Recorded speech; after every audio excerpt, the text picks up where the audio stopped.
요한계시록 19장 6절입니다. 또 내가 들으니 허다한 무리의 음성도 같고 많은 물소리도 같고 큰 뇌성도 같아서 가로되 할렐루야 주 우리 하나님 곧 전능하시니가 통치하시도다. 우리가 즐거워하고 크게 기뻐하여 그에게 영광을 돌리세. 어린 양의 혼인 기약이 이르렀고 그 아내가 예비하였으니 그에게 허락하사 빛나고 깨끗한 세마포를 입게 하셨은즉 이 세마포는 성도들의 옳은 행실이로다 하더라. 이 네 번째 할렐루야 찬송 부분입니다.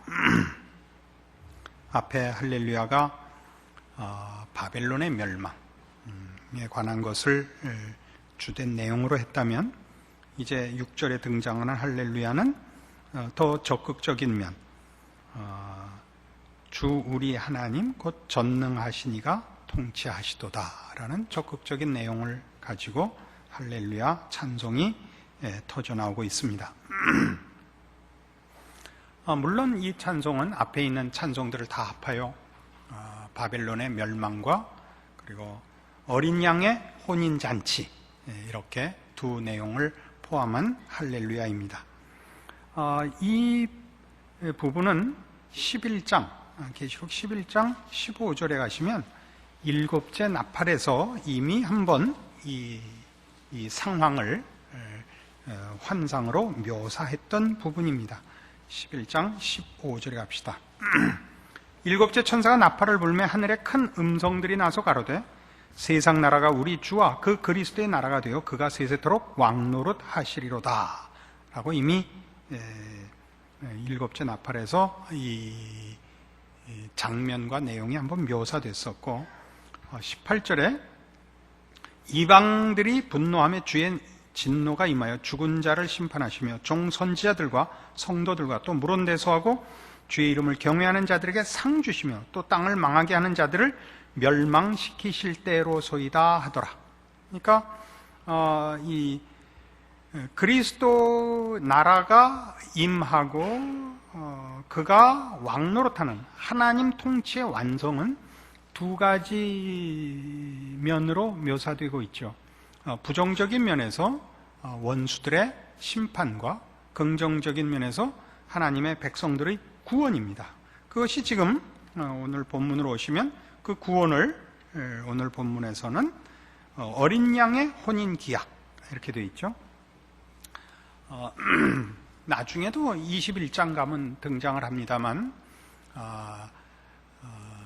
이 새 예루살렘 혹은 신부라는 단어들로 교회를 지칭하고 그리스도께서 신랑이 되시고 교회가 신부가 되어 영원한 나라를 이루는 것으로 말하자면 이 종말을 묘사하고 있고 새 나라를 열고 있습니다. 이런 표현들은 여기서 갑자기 등장하는 것이 아니고 호세아 2장 가시면 구약성경 1259페이지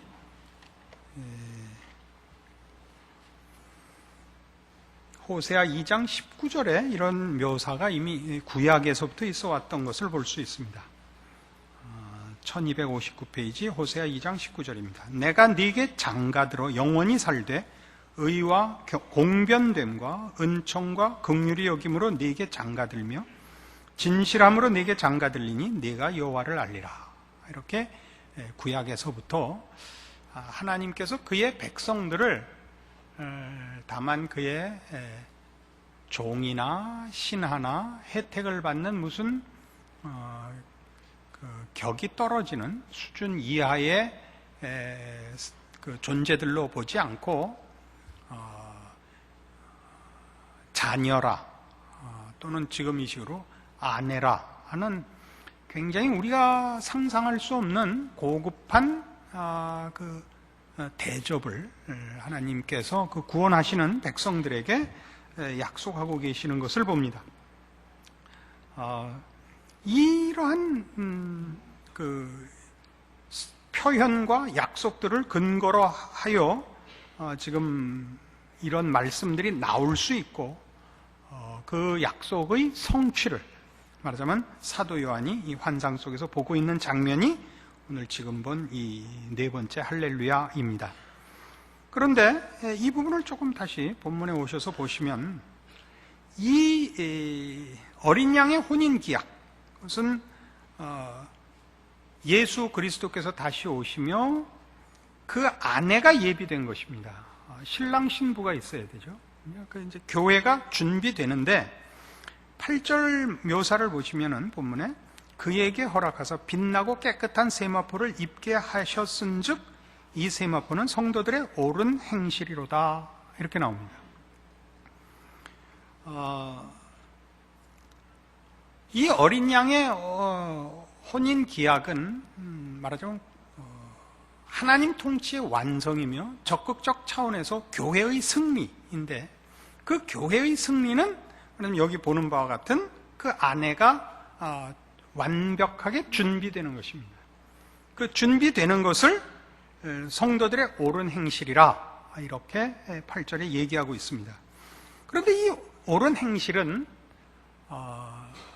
오해 소지가 있는 그 내용입니다. 오해 소지가 있다는 것은 그 해석상 그냥 읽으면 우리 계시록에 여러 번 강조된 바와 같이 내가 죽도록 충성하라, 그리하면 생명의 면류관을 내게 주리라 라는 표현과 그런 식의 권면들 때문에 이런 옳은 행실이 책임져야 하는 것으로 그 전체적인 이해를 하게 되면 성경 전체가 얘기하는 신앙과 조화가 되지를 않습니다. 우선 이렇게 하죠. 예수님 다시 오실 때 그 앞에 복되고 칭찬받는 자리에 서는 이 교회의 그 위치가 우리 각 개인으로 따져볼 때 말하자면 예수 그리스도를 믿음으로 말미암은 은혜를 기준하여 그 이유는 각 성도들이 자신의 신앙을 책임져 죽도록 충성하여 서서 얻는 자리냐 하는 것입니다. 삥삥 돌려서 얘기해서 죄송합니다. 지난주 설교 때 제가 그렇게 얘기를 했나요? 순교자들은 다 배반하기 전에 그만 죽는 바람에 순교자가 됐다, 그렇게 설명을 했나요? 그렇게 설명한 것이 순교한 분들의 신앙을 과소평가하려고 하는 게 아니었다. 그때도 그랬습니다. 그 말하자면 그때 고문을 못 이겨서 나 예수 안 믿는다 라고 한 분들이 사도 베드로가 그랬던 것 같이 대성통곡을 했다고요. 진심은 그렇지 않은데 몸이 견뎌내질 못했다고요. 이 문제는 생각보다 어려워서 어떤 이들은 믿음을 믿는 대로 다 지키는 사람들이 없지 않습니다. 쉽게 믿음을 지키고 승리하고 또 크게 훌륭하게 그 신앙생활을 하는 사람들이 있는 것을 우리가 역사 속에서 압니다. 그러나 대부분은 신앙생활이라는 것을 전전긍긍하면서 지키는 것이 실상입니다. 우리는 모두 우리가 기대하고 우리가 알고 있는 만큼의 신앙적인 승리나 실천을 못하고 있을 것입니다. 표정들을 딱 무겁게 잡고 있으니까 확신 있게 내가 말을 못하는데 나만 그런 것 같아서 우리는 그렇게 신앙을 말같이 지키지 못합니다. 그런 측면에서 보자면 우리가 너 위하여 예수 그리스도를 보내시고 십자가에 죽으사 내 죄를 대속했는데 너 그 다음에 신앙생활 이따위로 하겠냐라고 콱 찌르는 것은 구원과 성경의 설명들에 대하여 아직 다 알지 못하는 것으로 저는 여겨집니다. 어려운 얘기를 하는 중입니다. 지금 이 본문만 해도 혼인기약이 이르러 예수님 다시 오사 교회를 그의 아내로, 신부로 부르실 때 신부가 무엇을 준비하고 있어야 되느냐? 믿음의 승리를 준비하고 있어야 된다. 물론 그런 말씀입니다. 그러나 이 표현은 여기에 8절 가서 보십시다. 그에게 허락하사 빛나고 깨끗한 세마포를 입게 한 자들입니다. 그러니까 저들의 옳은 행실은 저들이 책임져야 할 신앙을 완성하고 다 지켜냈다는 차원에서 옳은 행실이면서도 이 옳은 행실은 말하자면 우리 하나님께서 예수 그리스도로 말미암아 그의 백성으로 부른 자들에게 허락한 은혜를 근거로 하고 그 은혜의 영원성에 의하여 결과된 옳은 행실인 것입니다. 이런 표현은 결단코 우리 기독교 신앙에 있어서 신자의 신앙적인 책임을 과소평가하거나 은혜라는 이름으로 방종을 허락하는 의미가 아니고 하나님이 어떤 분이냐 하는 문제에 대하여 하나님이 우리에게 대하여 창조주시며 구원자이신데 그가 우리를 만들어 놓고 어떻게 하나 보자 하신 분이 아니며 동시에 구원을 허락하고 받은 바 구원을 어떻게 쓰나 보자라고 이렇게 지켜보는 분 정도가 아니라 창조를 하시면 그 창조의 의도와 목적을 가지시며 그 목적을 이루시는 분으로서 시작을 하셨고 구원을 하시면 구원의 영광되고 놀라운 결과를 목적하시고 의도하시고 이루실 작정 속에 허락하신 분이다라는 의미인 것입니다.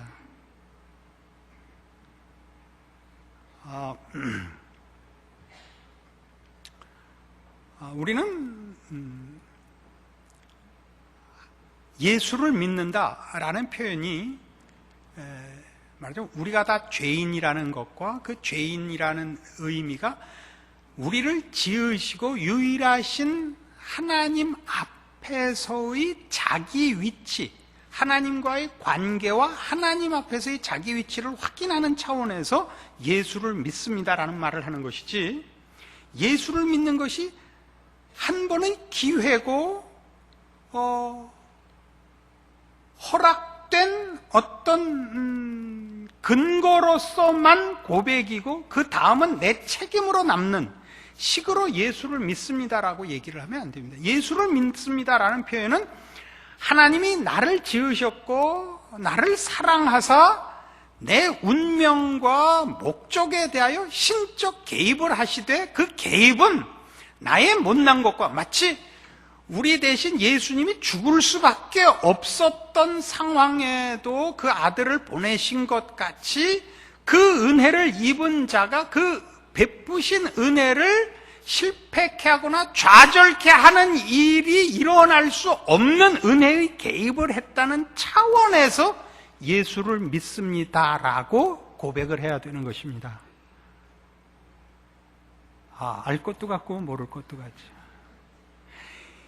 이 부분은 굉장히 어려운 거라서 우리 보통 자연인의 생각에는 원인과 결과가 있고 이유가 있고 책임이 있는 쪽이 훨씬 이해가 쉽습니다.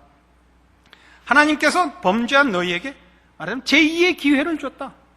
이제부터 너희가 하나님을 알고 하나님의 은혜를 입어 구원을 얻었으니 이제부터 너희 인생을 신자답게 살아라. 물론 이 얘기는 맞는 얘기입니다만은 하나님이 구렁텅이에서 한번 꺼내주고 그 다음은 이제 여기까지는 내가 했으니까 여기서부터는 네 일이다 라고 이렇게 분리하는 식으로, 또는 하나님의 창조나 구원을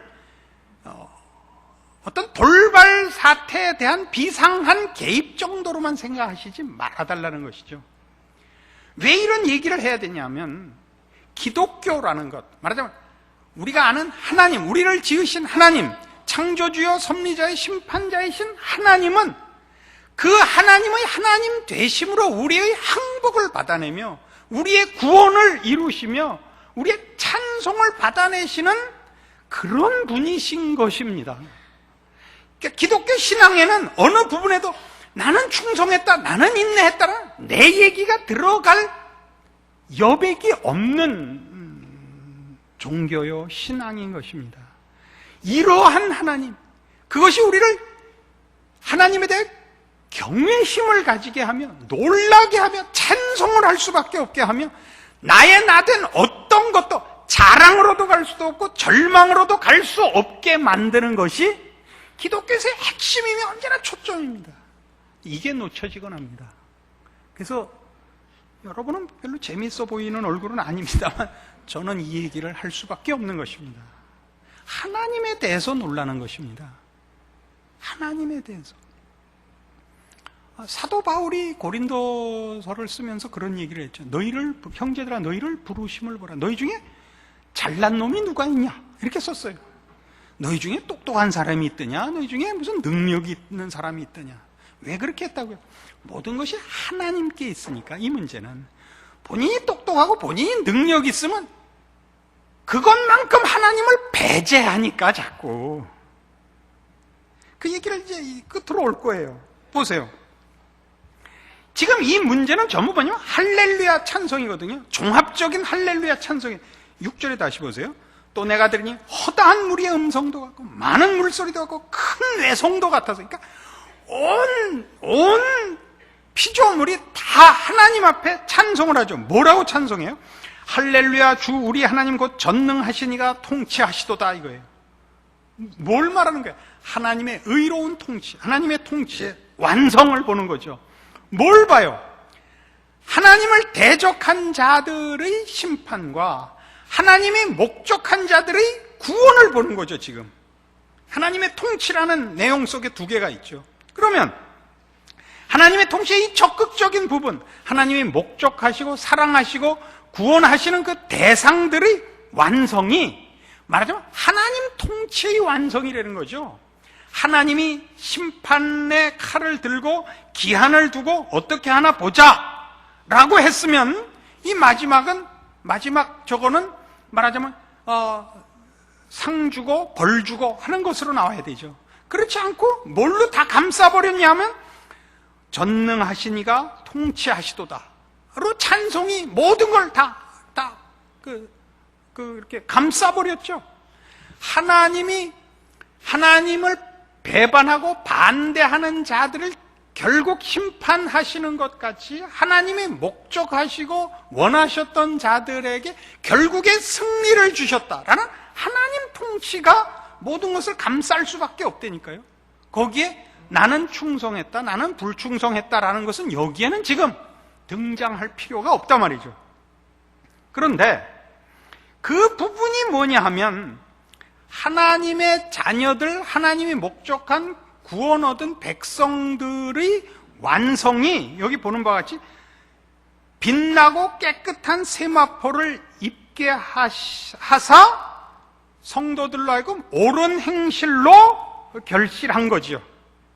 이 세마포라는 거는 여기 표현한 대로 빛나고 깨끗한 세마포라 해서 말하자면 그 영광스러움과 그 성결함을 지금 묘사하고 있습니다. 이걸 성도들에게 하나님이 이루셨다는 거죠. 하나님이 목적하신 구원받을 그의 백성들과 자녀들에게 빛나고 깨끗한 세마포를 입혔다니까요. 그것이 저들의 행실이 되도록 입혔어요. 그렇게 목적하신 것을 이루어내셨다고요. 근데 우리 모두가 보면 아까 서두에 이걸 시비를 걸었습니다만 이것이 우리가 이해하기에는 하나님의 말씀을 따라 죽도록 충성한 자는 옳은 행실이라고 상받을 만하고 그렇게 못했으면 혹 구원은 받더라도 부끄러운 구원을 받아야 될 텐데 이렇게 우리 머릿속에는 구별이 되는데 성경은 이 빛나고 깨끗한 세마포를 성도들에게 입히시고, 하나님이 입히시고, 그러니까 실패가 있을 수 없고 조금 전에 한 구별도 없죠. 그리고 그거를 우리의 옳은 행실이라 그런단 말이에요. 자, 이 부분에 관하여 집중적으로 이해를 해보자고요. 그럼 뭐가 옳은 행실이 되느냐? 신앙적 행실이라는 게 뭐냐? 로마서 5장에 가시면요, 이 수요일 날 느닷없는 이런 굉장한 설교를 듣는 때도 있는 겁니다. 준비 안 하고 오셔서 혹시 머리가 연기가 날지도 모르겠는데 중요한 문제니까 따져봅시다. 로마서 5장 1절부터 봐요. 그러므로 우리가 믿음으로 의롭다 하심을 얻었은즉 우리 주 예수 그리스도로 말미암아 하나님으로 더불어 화평을 누리자. 또한 그로 말미암아 우리가 믿음으로 서 있는 이 은혜에 들어감을 얻었으며 하나님의 영광을 바라고 즐거워하느니라. 여기까지 우리가 잘 알고 있는 구원에 대한 설명입니다. 그죠? 구원을 얻었다. 이제 하나님의 영광을 바라고 그 구원의 완성까지 가자 해놓고 뭐가 금방 등장하죠? 충성을 요구하거나 승리를 권면하는 것이 아니라, 다만 이뿐 아니라 우리가 환난 중에도 즐거워하나니 이는 환난은 인내를, 인내는 연단을, 연단은 소망을 이루는 줄 알미로다 해서 느닷없는 내용이 나오죠. 환난과 인내가 나옵니다. 왜 갑자기 환난과 인내죠? 우리 다 현실로 돌아와서 생각해 보세요. 오늘 기도에도 그랬죠. 늘 주일 기도에도 늘 그렇다시피 우리 모든 성도들이 겪는 공통된, 기독교 역사상 모든 성도들이 겪은 공통된 신자의 현실은 뭐냐 하면 믿음의 실패들입니다. 믿음의 승리가 평생에 몇 개 없고 대부분 믿음을 실패합니다. 왜 하나님이 우리에게 믿음의 승리를 주지 않고 실패를 주죠? 아니, 믿음의 승리는 뭐고 믿음의 실패는 뭐죠? 믿음이라는 게 뭐죠? 믿음은 기독교에선 대상에 관한 것입니다. 내용에 관한 것이 아닙니다. 기독교에서 믿음은 대상에 관한 것입니다. 하나님에 관한 것입니다. 하나님의 뭘 믿어요? 우리를 향하신 하나님의 사랑과 능력을 믿습니다. 이게 기독교 신앙이죠. 그래서 우리가 내가 가진 기준에서 신앙적인 실패를 했을 때 하나님께 돌아와 몸부림치고 우는 것은 좋은 믿음입니다. 여기에 열쇠가 있습니다. 성공을 하면 돌아와서 감사하지 않습니다. 하나님을 찾지 않습니다. 어줍지 않은 신앙의 승리를 해버리면 잘난 척 하느라고 하나님 찾아오질 않습니다. 그래서 하나님께서 구원받은 그의 백성들에게 놓은 현실적인 신앙의 완성을 향한 과정은 다 실패들입니다. 왜라고요? 하나님께 찾아오라고, 더 하나님께 의지하라고. 그렇지만 우리가 생각할 때 그건 너무 뭐라 그럽니까? 너무 심하지 않습니까? 승리와 감격 속에 오게 할 수 있지 않습니까? 라고 생각하시겠죠. 여긴 커다란 이유가 있습니다.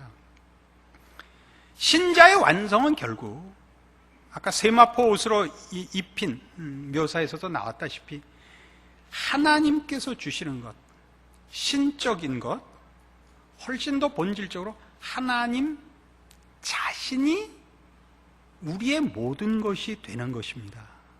그러니까 우리가 하나님께 찾아오는 것은 하나님을 자꾸 찾고 우리의 실패로 인하여 내가 나를 버리고 내 실력, 내 의지, 내가 할 수 있는 것을 버리고 하나님을 자꾸 초청하는 것, 하나님이 내 어떤 기능들과 격과 성품과 존재 전체 하나님이 자꾸 들어오시는 것을 신앙의 완성으로 성경이 요구하기 때문에 실패의 현실을 준비해 놓고 있는 것입니다.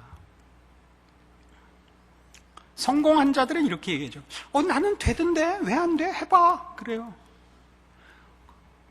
그건 쉬운 성공은 있지만 성경이 의도하는 진짜 깊은 성공은 아닙니다.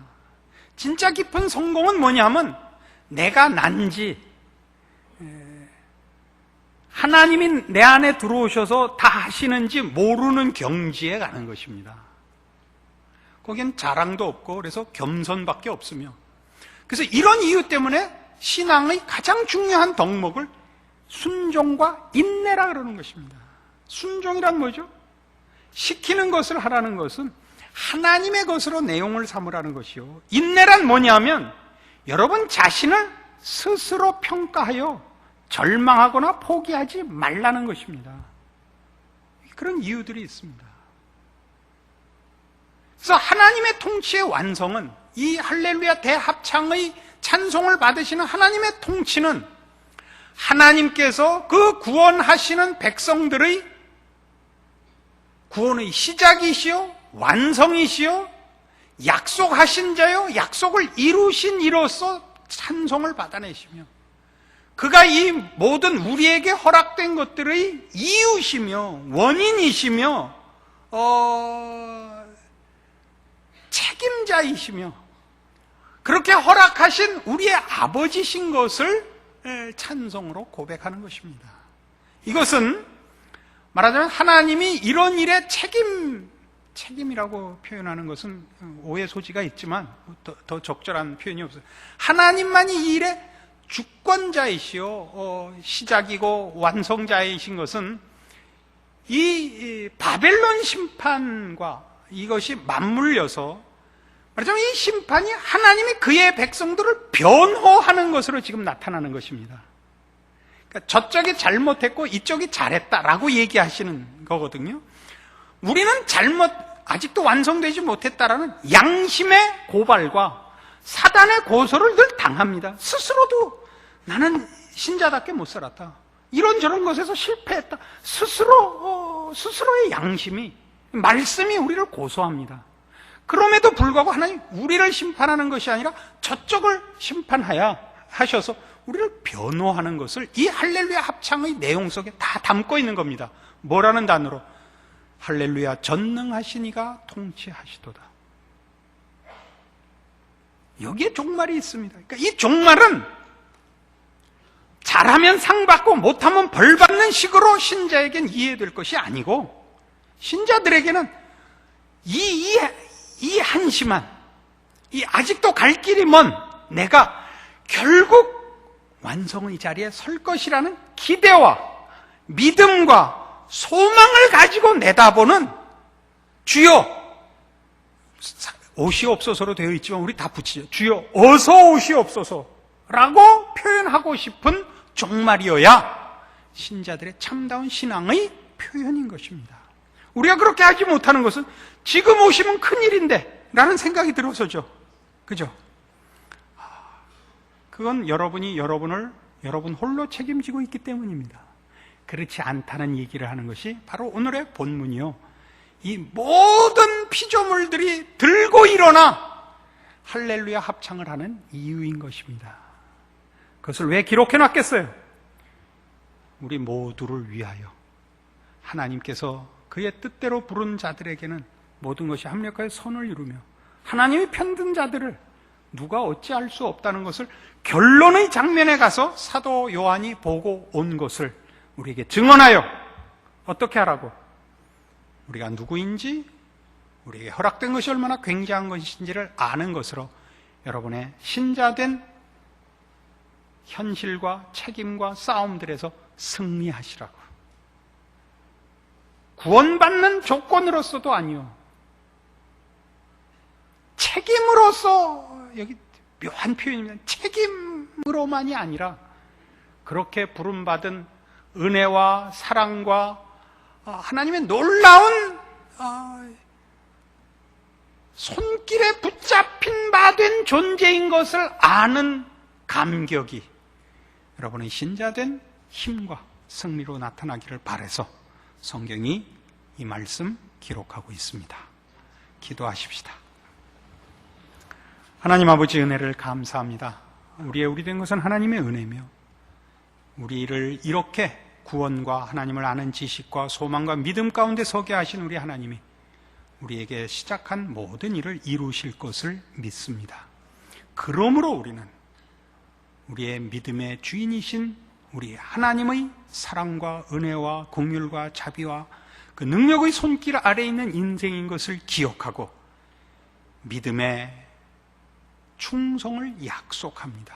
그것은 우리의 감사며 우리의 간증이며 감격이며 주를 향한 고백입니다. 우리의 고백을 받으사 우리의 신앙과 우리의 인생과 우리의 존재와 우리의 삶 속에서 우리 하나님 영광 받으시옵소서. 예수님 이름으로 기도합니다. 아멘.